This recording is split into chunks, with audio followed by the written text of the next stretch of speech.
Right. Good morning, good afternoon, good evening, wherever you may be joining us from. Welcome to this, our first in our Tribe Transition webinar series of the summer. Even though I know many of your students haven't yet graduated from high school and our commencement at William and Mary hasn't happened, but the summer and their next steps are here, and we are excited that you could join us today. My name is Heather Deere, and I serve as the Director of Family Engagement here at William and Mary. You may have received a few emails from our team already. We're excited you could join us today. We'll have many webinars just like this over the course of the summer to help get you and your student ready for their next steps and their arrival to William and Mary in August. So just a few housekeeping tips before we get started. This session is being recorded and will be uploaded to our YouTube channel in the next 1 to 2 business days. We will send an email once that recording is uploaded and ready for you. But if you'd like to subscribe to our YouTube channel, then that is the best way to be notified as soon as this recording is available. We will ask questions throughout today's session using the Q&A feature here in Zoom. We're going to have a few slides from our presenter today, and then at the end we will have as many questions as we have time for.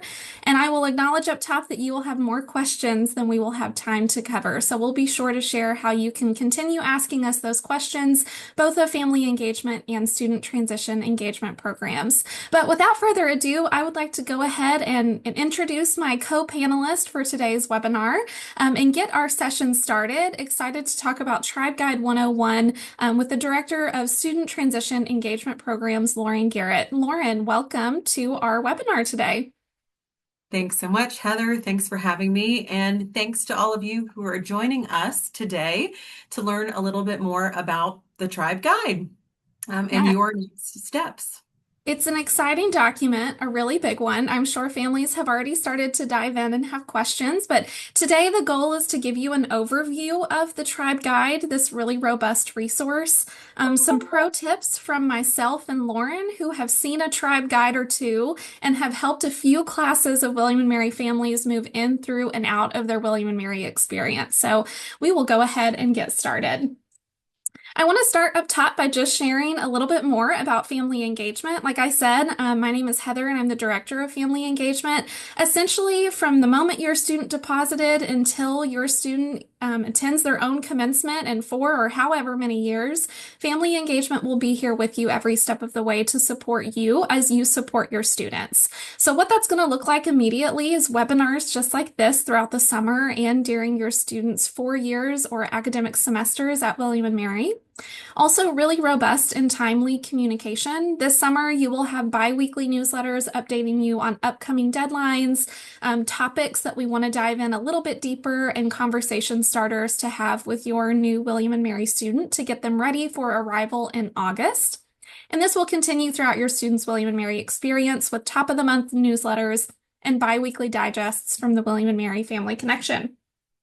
You also have a dedicated phone line here, 757-221-2508. Myself or other staff in family engagement man that phone line and are ready to take your questions. And we also have an email address, families@wm.edu. You can send us an email anytime and we'll get back to you during business hours on business days. And then finally, I just want to remind you that we're also hosting office hours for families. This is a casual Q&A drop-in, drop-out as you're able on Tuesdays at noon Eastern and on Thursdays at 4 Eastern, and these are on Zoom. You don't have to attend these unless you have a question, unless you want to chat with me about something. So this is just an additional resource to connect with our team as you are getting your student ready for arrival in August. And so much more. Family engagement will be with you every step of the way, and we'll have programs and initiatives to keep you on track and to help you support your student as they're making their way through their William and Mary experience. Mentioning our team, I serve as the director. We have a couple other folks on this call who are not going to show their faces because they're working behind the scenes today. Taylor Slavin is our administrative coordinator. So if you are sending us an email or calling, it's going to be either myself or Taylor that you're working with. Also on today's call is our graduate assistant, Rebecca Cahotas, who is actually graduating very shortly. Congratulations to Rebecca. And we'll have another graduate assistant join us in the fall that you can get to know. But Rebecca and Taylor mother are both actually William and Mary grads as well. So they have moved through this student experience. And so they will be helping me answer questions today. And I have really great resources here in family engagement to support you. All right. With that, I'm going to go ahead and turn it over to Lauren. She's going to take us away. I am going to go off camera unless Lauren, you need something, in which case you just holler at me so that I can run slides for you. Feel free to tell me next when you're ready to move on to the next slide. And over to you, Lauren. Sounds great. Thank you, Heather. Thank you, Taylor and Rebecca, for handling the back end. I can see that we already have some questions coming in the Q&A, and I anticipate that that number will slowly increase as I present. So the Tribe Guide is your one-stop shop for the incoming student experience. And you can see right there, it's easily found by just slapping on the end of the wm.edu web address, Tribe Guide, and it should take you right there. So first I want to address the site structure a little bit because there's more to the site than just checklists and to-do lists. And so next slide, if you would, Heather. There are actually 7 pieces of information that we want you to know about when it comes to the Tribe Guide. Yes, your to-do list for the summer for both yourselves and your incoming students are found in the Tribe Guide. But then we also have introductory information around 5 key programs that we tend to have a lot of questions around or receive. So advising and registration, which is everything from pre-major faculty advising to course registration to textbook ordering, etc. Health and wellness. So how do we address student needs while they're on campus? And what do we mean when we say we are hoping to develop well students? It's not just physical or mental or emotional wellness, but many other dimensions as well. We have housing and dining, which obviously right now is a hot topic. We want to make sure that everybody has a bed to lay their head. We want to make sure everybody has access to that dining hall. And we want to make sure that everybody can get to where they need to be safely using their Tribe card. And then lastly, we talk a little bit about student involvement and engagement and what that means for our community here at William & Mary. So there are 4 subpages that I will discuss very briefly after we run through the checklists. But want you to know that the Tribe Guide is not just action items. There's also content for you to dive into. And this is great content for you to actually start some conversations with your students around in terms of, I read this on the Tribe Guide. What do you think about this? Or did you know? Sometimes this is a great way for you to start empowering your student to make some decisions, to start exploring, and to support them diving a little bit deeper into what that college experience might look like for them. Now, I say all this knowing that for a good portion of y'all, we haven't yet achieved high school graduation, and those ceremonies are still happening. So we know that there's still things happening within the student's sort of academic tenure right now. And so we also want to be mindful of the fact that none of this content, none of these checklists drastically change over the course of the summer. So what you're seeing now is what you're going to be seeing most likely in July and August. And so we try to preload the information so that you can tailor appropriate to your summer activities and summer plans, as well as the start of this academic high school tenure. The other pieces in the site structure for the Tribe Guide, there's information about new student orientation as well as family orientation that we'll talk about a little bit more in depth around here shortly. And then obviously we want to make sure that students know how to get in touch with us. So while you as families and supporters have family engagement, students have student transition engagement programs, or STEP, which is our office that coordinates the student experience from deposit to commencement and everything in between. So we're going to get started with the My Tribe Guide and general checklists. Now, before we kick off and we talk about specifics within these checklists, some big differentiations between these 2 pieces. Your general checklists are found within the Tribe Guide website proper. And these are very rough outlines of things and tasks and items that students are expected to complete between now and their campus arrival. They're generalized so that any student, any supporter, any spouse, any family member could, in theory, check in on the tribe guide, take a look to see what month and day it is, and start to have a question with their student or have a conversation with their student about, have you done, have you accomplished, are you working on? The My Tribe Guide portal is a student-only accessed tool that all students at William and Mary utilize to make sure that they keep their student experience on track. So My Tribe Guide is a unique link that students utilize to log into a separate portal that has all of those general task items listed with dates, with specificity, and that's what they'll use to actually access applications, assignments, portals, Blackboard courses, etc. And so general checklists available for students and supporters just to keep general track of. This is also where the family and supporter checklist lives. Now, your family and supporter checklist is much more detailed and contains all of your access points. But for students, we want to make sure that they're logging into My Tribe Guide so that they stay on track, not just during the course of the summer months, but they'll start to see tasks and action items show up for September, October, December, and those tasks and action items will actually stay with them up until graduation because that's how we remind them to file intent to graduate and to tell us that they're coming to graduation. So My Tribe Guide will literally stay with students throughout the course of their undergraduate experience. Now, for incoming students, nothing on these lists is first come, first serve. Nothing drives students to complete now versus later.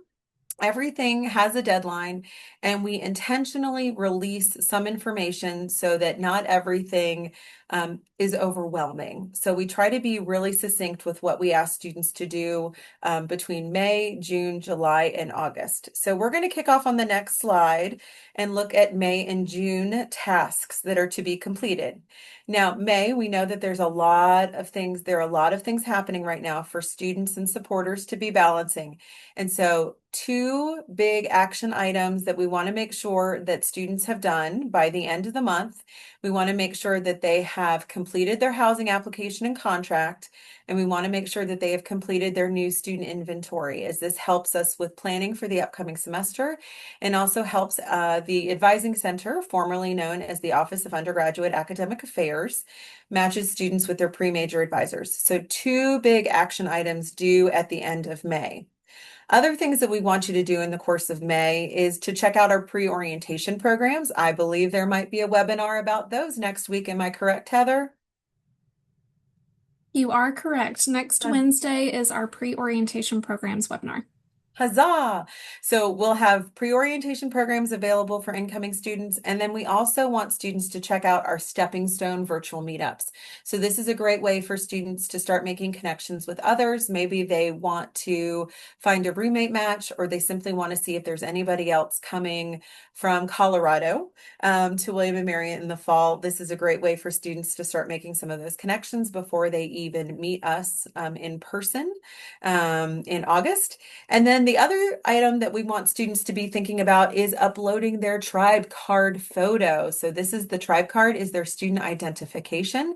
We want them to upload their photo, and typically with senior portraits and all of those senior happenings happening, this is a great time to pull out that photo, upload it, and check that box off your list.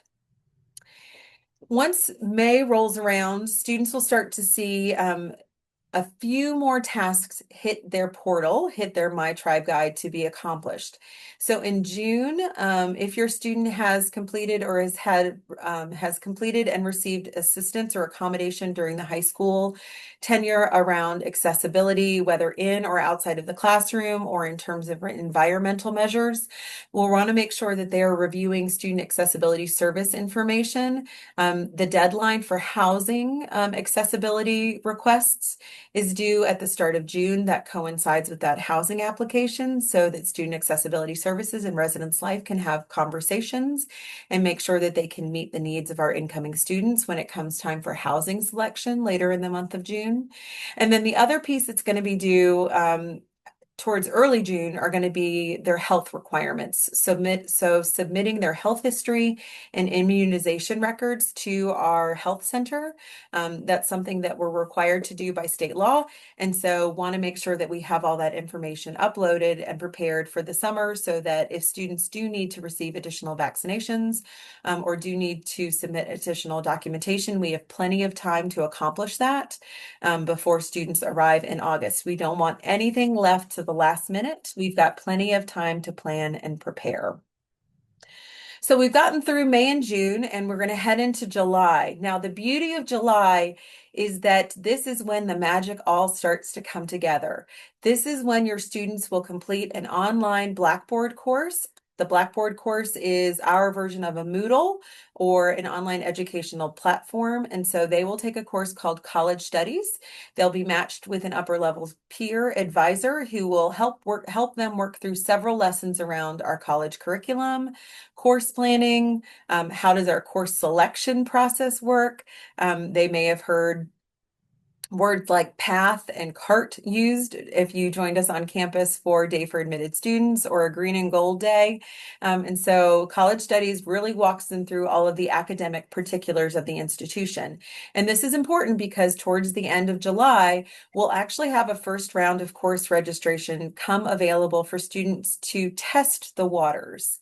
This is not when students will finalize their course schedules. This is not when students will say, oh, I've picked my perfect schedule and it's time to buy textbooks.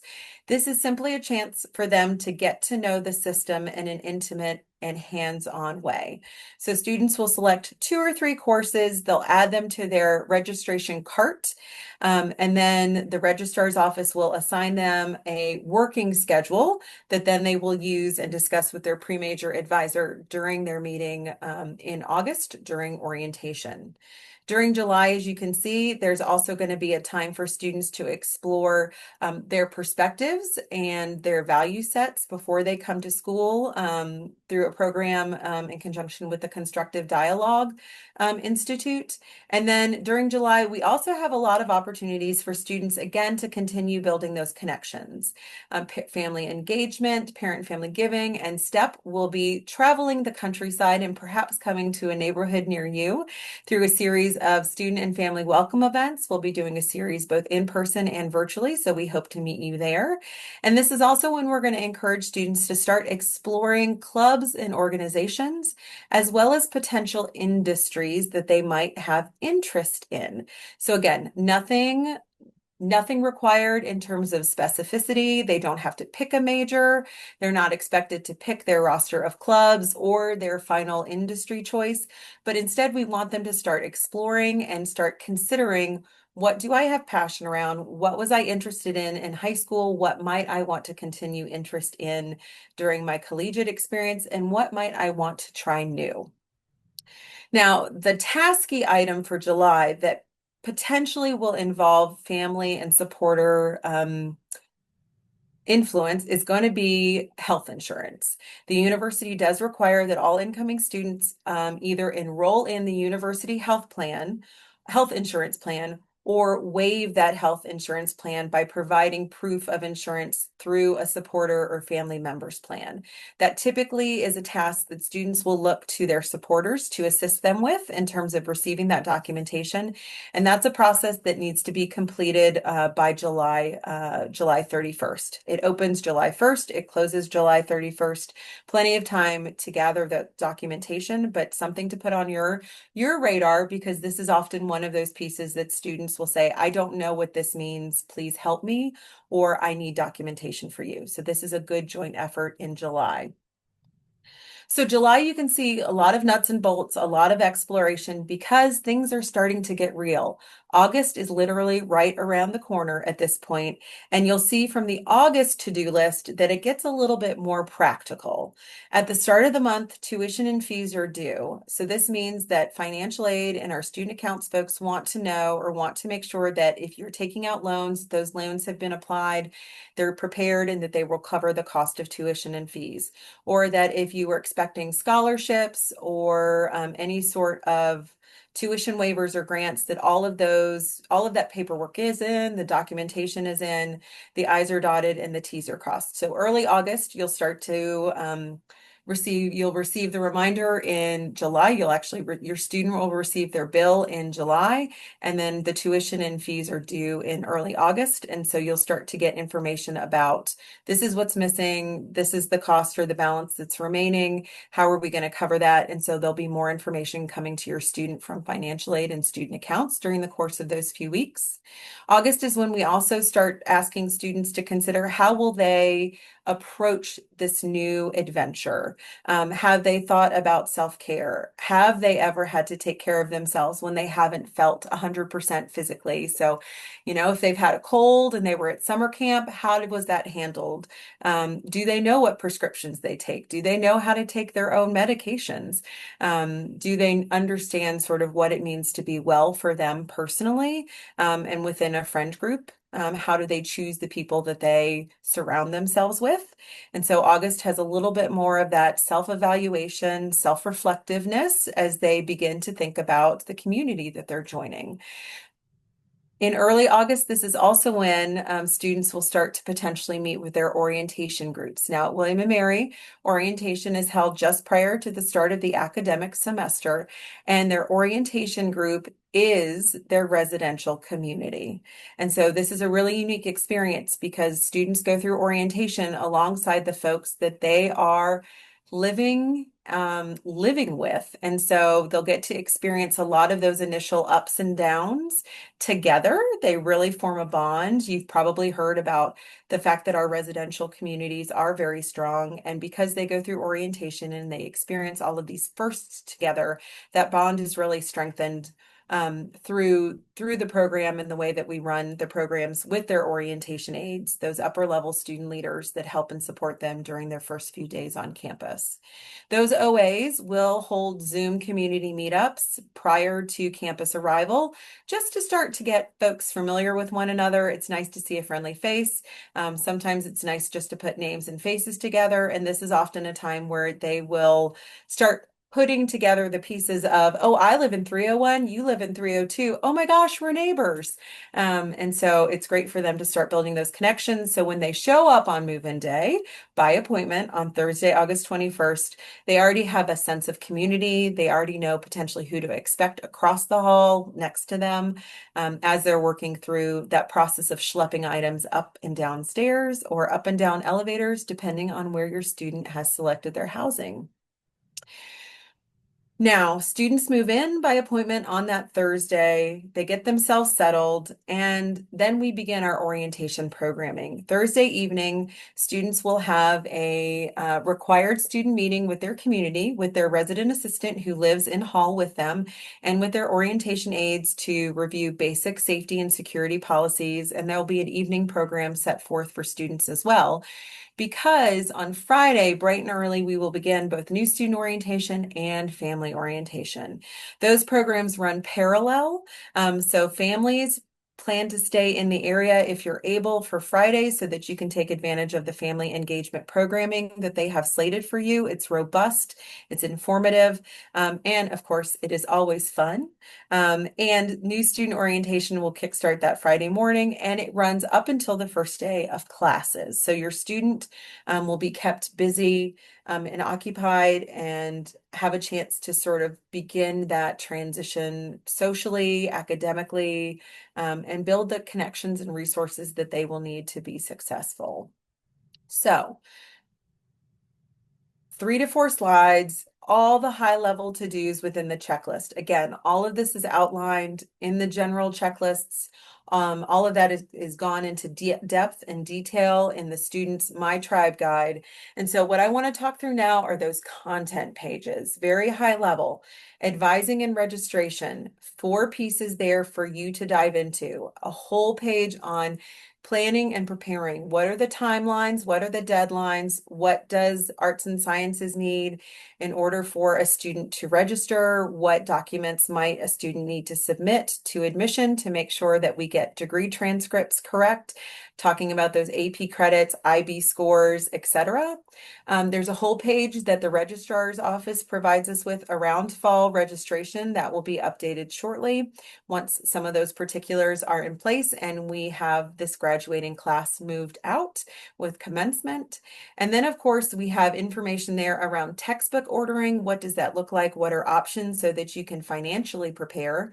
And then, of course, summer support. Who can your student get in touch with if they have questions around the curriculum, if they have questions around advising, or if they just have questions around what does this major entail?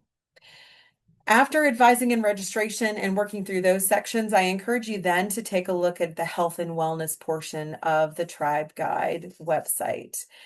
The health and wellness portion contains information on our 4 primary departments that are located within this thematic area. Those include the health center, the counseling center, health promotion or prevention, as well as campus recreation. Those 4 departments work very closely together to make sure that we are feeding students mind, body, and soul. They have a very robust wellness app that I would highly encourage students and, if you're so inclined, families to take a look at. It includes everything from the free fitness classes that students are available to take at their leisure. It includes when the therapy animals are joining us at the wellness center. So if they need a good puppy fix one afternoon, they can check that out. And it also includes information on additional virtual resources around counseling, mental health, as well as physical health. So the nurse hotline, Timely Care, which provides additional mental health services after hours. And the wellness app also gives additional information into wellness resources and opportunities such as massage, Reiki, and meditation courses. So a whole bevy of opportunities for students, both in person as well as online, are available to your students starting this summer. Now, housing and dining, which is the next portion of the website, is probably one that you're more familiar with, especially as you're starting to complete those checklist items. So this section includes information about housing, specifically the 2-year live-on requirement. If your student is joining us direct from high school, there is a 2-year live-on requirement for students who are just graduating from high school. So they are considered our first time in college new students.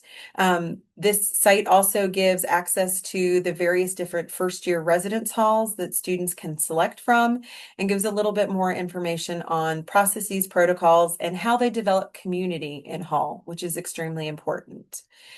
The next page is we want to make sure that students are aware of the beauty of having a student ID card, what that means in terms of having your tribe card. It literally, as they joke, gives you access to anything because that swipe of that card will get you into dining halls, your residence halls, the library, etc. So it literally makes campus accessible to you. All the more reason to make sure that they upload their photo, they verify credentials, and they make sure to get that taken care of sooner rather than later so they can have that at the start of orientation. And then lastly, this site will dive into meal plans. All students who live on campus are required to have a meal plan, and all incoming first time in college new students are required to have the all access or all you can eat, as I call it, meal plan to start with. And so that means that no student on campus should have concerns about a dining hall being closed or not getting to the dining hall. We have great takeaway options as well, and our dining partners do a really nice job of making sure that as students might share or disclose dietary or nutrition restrictions, we have a really great staff member who works with a team of folks to make sure that foods are labeled and that things are accessible in terms of menu items, both available online to be viewed, but also in the dining halls themselves proper. So housing and dining, a great way to sort of take a deep dive when you have a moment and then make any follow-up questions or inquiries that you have. And then lastly, student involvement. highlighting the various ways that your student can become an active and engaged member of our community. Beyond just the 500 plus recognized student organizations, as well as programming boards that we offer here at the university, keeping in mind that we are located in a really unique spot. Because of our location in the city of Williamsburg, the opportunities that students have for civic and community engagement just are astounding, especially with the anniversary, the 250th anniversary right around the corner here.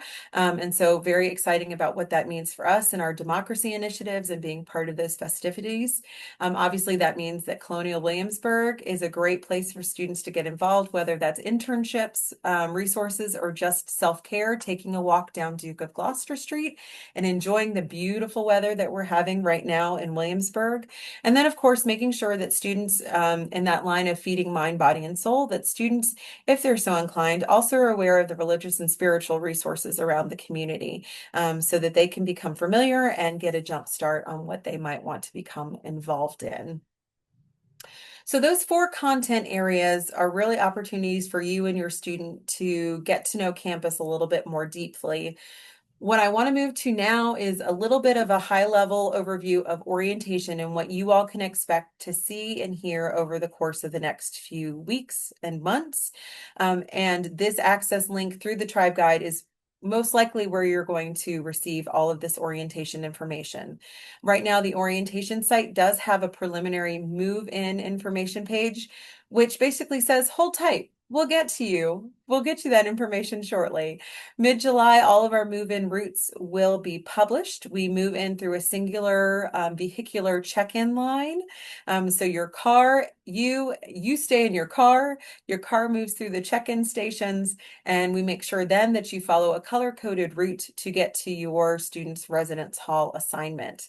And so if you think you know campus, we ask that you forget everything you know about navigating campus and you follow the color-coded signs on that day so that you stay and swim with traffic. This orientation website also right now includes drafts of both the student schedule as well as the family schedule. The family schedule is a little bit more fleshed out. The student schedule includes highlights. So again, because students move through orientation with their residential communities, we're navigating about 1,800 students. So we don't necessarily move them from point A to point B to point P to point C. In this case, there's a lot of rotations, there's a lot of movement. And so the student schedule there is a highlight. So you can talk a little bit about what to expect over the course of those 4 to 5 days. And then lastly, there is a link to the mobile app. The mobile app is where the final student and family schedules will live. The mobile app is where you viewed the day for admitted students schedule if you were able to join us on campus this past month. And if you look at the mobile app right now, you'll see a whole module on graduation. And so for new students and families, you will see modules very similarly around orientation. You'll see modules around move-in. You'll see modules around next steps. But that mobile app really keeps the university at your fingertips. So that's the highlight around the Tribe Guide and our various checklists, as well as my Tribe Guide and our portal. If you or your student has questions about the Tribe Guide or tasks affiliated with that checklist, feel free to give us a call. Numbers there on the screen, or you're welcome to email us at step@wm.edu. And then, of course, all of this is available online as well, wm.edu/step. So, Heather, that's all she wrote, and I'm open for questions if there are any. Wonderful. I will note we have answered about 22 questions already in Nice. the Q&A. So if you've asked your question in the Q&A, the answer is there. And then also now is a great time to go ahead and submit any additional questions that Lauren or myself can tackle at this time. I'm going to start though, Lauren. I'm going to ask you kind of a big question where I'm going to take us Mhm. out of the checklist. I'm going to take us out of the nitty-gritty things that you mentioned. What is the best way for a family member to support their student in tackling the Tribe Guide checklist? This is your opportunity to speak to the families. Oh, families. What I think is probably the best tip is to become a little bit of what I'm going to call a backseat driver. I do encourage families to go ahead and find your student's general checklist. So in this case, most of y'all are probably class of 2029. If we do have a few transfer families, huzzah, congratulations. Welcome to the tribe. But what I would do is I would actually print out the incoming general checklist so that you have it in your back pocket. Your checklist will probably look a little bit similar to the student checklist if you haven't picked up on that already, because in many cases, family engagement will recommend that you review or you become familiar with a task or an item either just before it's due for students or just after we've asked the students to review it. And I think that by being mindful of timing and of actions, you can do a little backseat driving or backseat navigation and ask questions that perhaps feel a little bit leading, and also put the student in that driver's seat. So, oh my gosh, I was looking at my checklist and it's asking me to review e-services, which is where you learn about student accounts, refunds, financial aid, etc. Oh my gosh, I was reading about e-services. What has your checklist told you? Is there anything I should be doing to help you? Is there anything you need from me? Because at that point in time, it really is about them. They have to add you they have to add you for access to certain portals, which Heather will talk about. It has explained beautifully in the family and supporter checklist as well, I might add. And so there are things that they need to do to give you access. And I find that if you approach it with a, how can I help you? How can I support you? Fill me in on what I might have missed. In many cases, they're more prone to have a conversation versus I need you to. You have missed this. Now, you know your student best. If your student is already an oversharer, you're probably like, this is not going to be an issue for us. If your student is one that you've had to sort of sit and drag information out of, that's probably not going to change on some level, but by approaching it that you're taking your cues from them, hopefully they will step up to the plate and share a little bit more freely with you. And at any point in time, if you have questions or if you're navigating this process and you're like, I just can't seem to get information or I just don't know, you are always welcome to call either Heather or myself. Family engagement and STEP will both help you strategize as appropriate, and will help you sort of figure out appropriate next steps as you're having those conversations. Wonderful. Thank you for sharing that. You actually kind of took my metaphor. I use a driving metaphor when I'm speaking with families, and so we've answered a lot of questions today. And I know the Tribe Guide checklist is one of those tangible. I can look at it. I can see what I need to do. I can see what my student needs to be doing. I would encourage you all to always ask yourself the question, who's driving? If we're on a road trip, is your student driving or are you driving? And really kind of ask yourself, okay, how do I put my student in the driver's seat of this experience? So any of the questions that you're asking, your student can start reaching out to us. So your student can send an email to STEP, your student can send an email to Student Accessibility Services, to Residence Life to ask some of these questions. And so just thinking through, if my student is concerned about this and they've asked me for some assistance, how do I best equip them to be their own advocate during this process? I always like to acknowledge that that is going to come really easily to some of you, and for some of you, this is going to be a transition, and we're here for you during this period of transition. I would just say that by the time your student reaches us in August, I would just try my best to make sure that they really are the driver of their experience and that you are supporting from either the passenger seat if you're not quite ready to make it into the back seat. But just really try to think critically about what is my role in this process and how do I best position my student to be the driver of their experience at William and Mary. We're always happy to be a sounding board, but you'll start to notice me even over the summer start to include language like, has your student done X? Has your student called X? Or I'll copy them in on the email if you send us an email. So really just thinking about how do I use this summer to transition us as a family to this new dynamic, which will feel different for everyone. Okay. I did get a few questions about roommates, which isn't entirely surprising. I anticipate getting roommate questions this time in the process. So, Lauren, what is your best advice on the roommate search and what tools are available to support students as they're looking for a roommate? Sure. So I think our roommate process is self-directed. And so there are a few tools that we encourage students to use.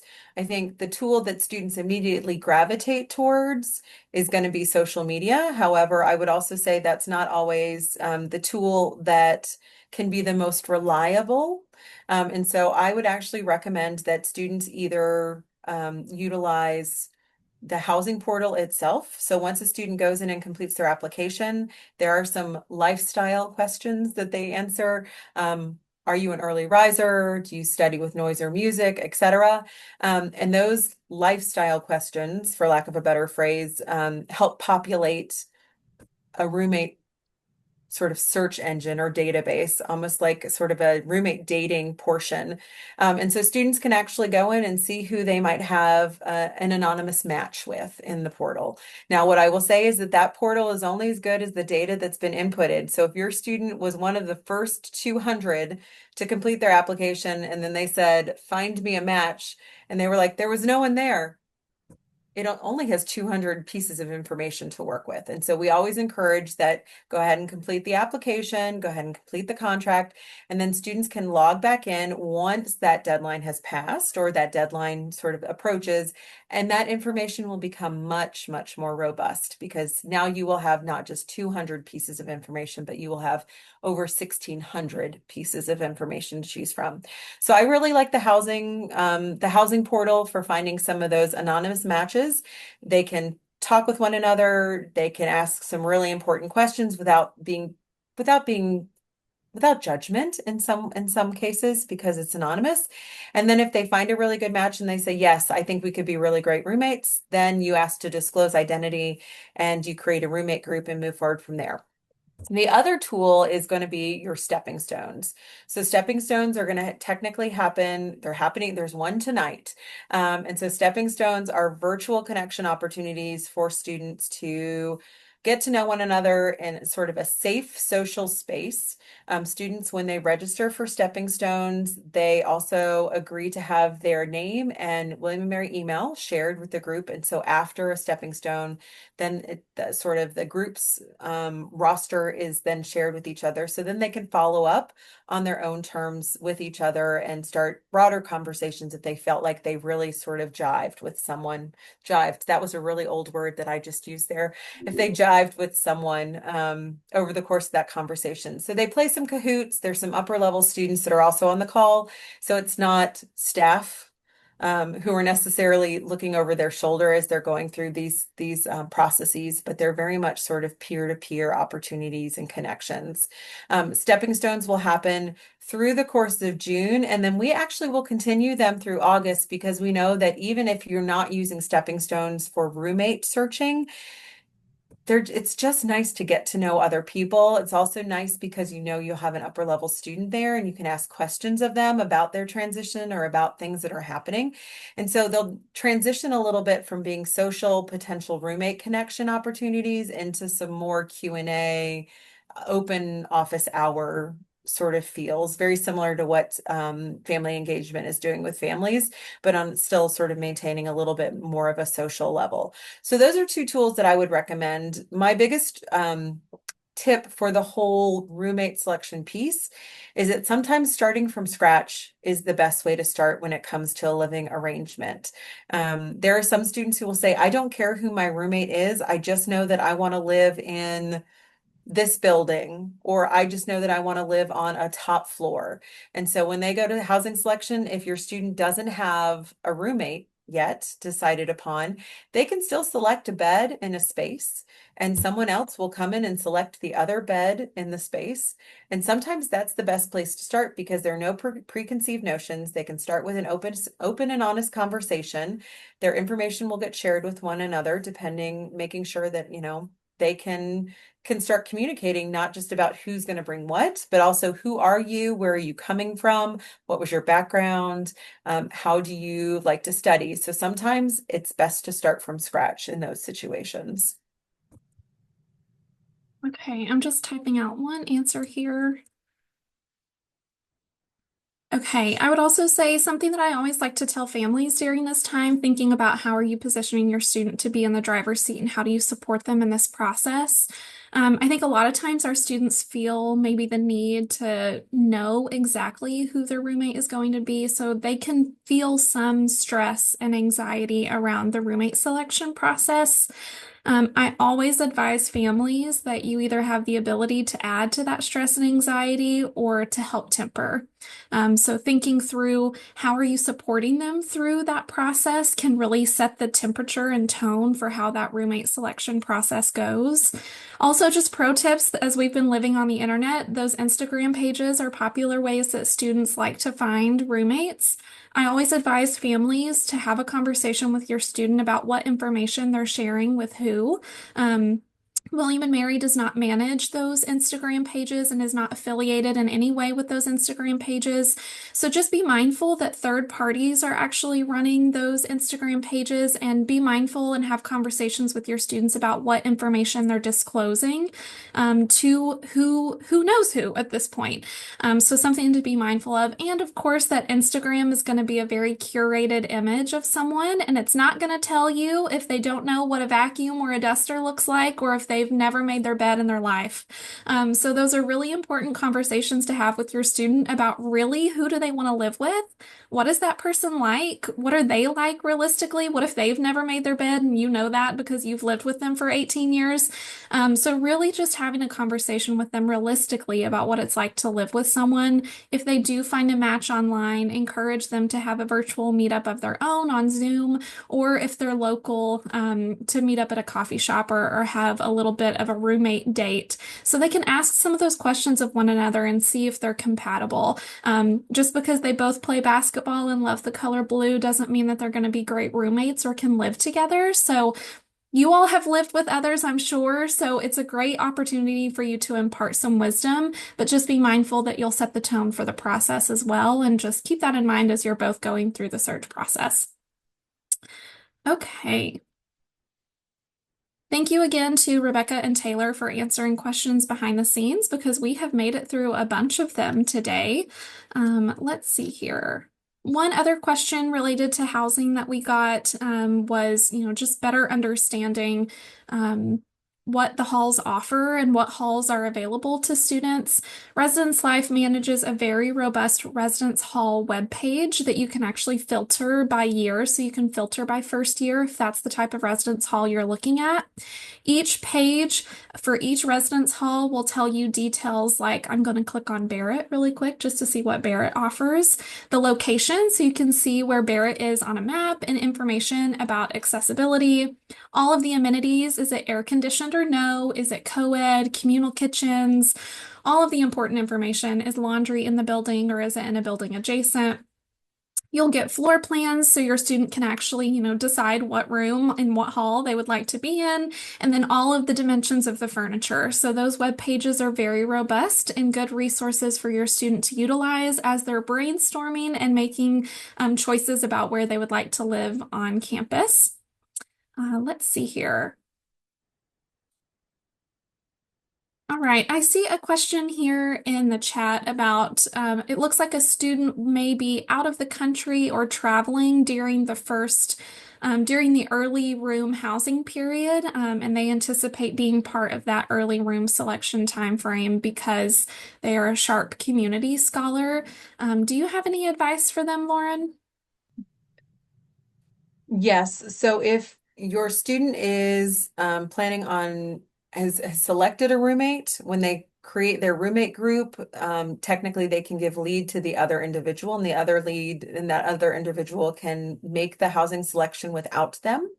And so that is one option. Now, if your student is saying that I'm not going to go in knowing my roommate and I'd rather just pick my space, then they're going to want to reach out to Residence Life at myroom@wm.edu and let them know that they will be missing that time slot and see what what, if anything, can be done, either in reassigning their time slot or giving potential connection rights to someone else to select on their behalf.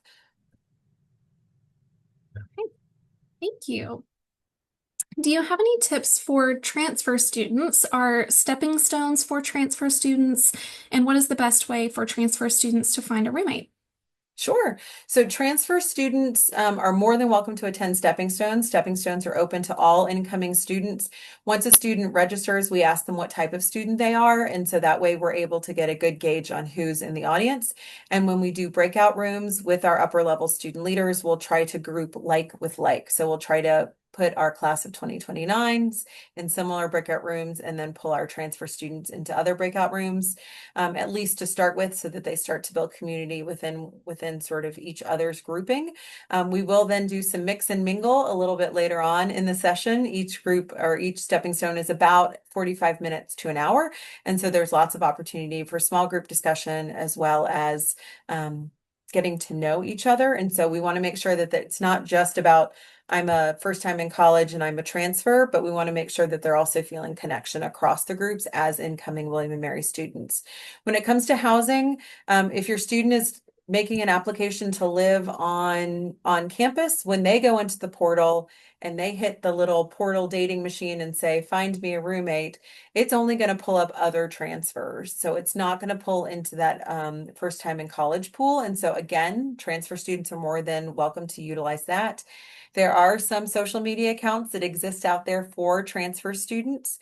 But for transfer students specifically, I'm going to encourage that they join us for the Admitted Students Welcome event tomorrow evening, being held virtually. I think that information is on the admissions webpage.